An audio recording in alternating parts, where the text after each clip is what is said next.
Opposition جماعتیں گزشتہ سب شب اکٹھی ہوئیں اور ایک مشترکہ لاہ عمل کے اوپر اتفاق رائے کیا، اور جو بیانیہ تھا کہ موجودہ حکومت جو ہے یہ نمائندہ حکومت نہیں ہے، اور موجودہ مسائل کا حل جو ہے نئے انتخابات ہیں۔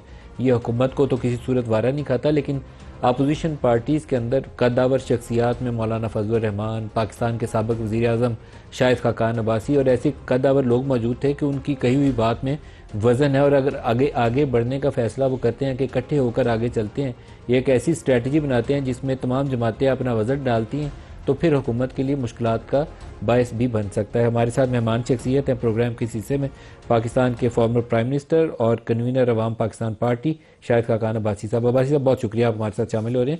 مین ایجنڈا کیا تھا کل والی میٹنگ کا؟ نہیں، کل تو ایک ملاقات تھی جو اسد قیصر صاحب نے رکھی تھی کہ جو لوگ اپوزیشن میں ہیں وہ بیٹھ کر ملک کے مسائل پر بات کر سکیں۔ تو کس نقطے پہ آپ یکجا تھے جو سائروں نے سوچا کہ یہ بات ٹھیک ہے، اس کے اوپر ہم دیکھیں، خرابی کی جو بات ہے کہ نکلنے کا راستہ کیا ہے، وہ اس میں سے اتفاق تھا کہ وہ راستہ آئین کی بالادستی اور رول آف لا میں، یہ بنیادی چیز ہے۔ اب جو آج کی حکومت ہے غیر نمائندہ ہے، اس پر سب کا اتفاق۔ آگے کا راستہ الیکشن ہی ہے۔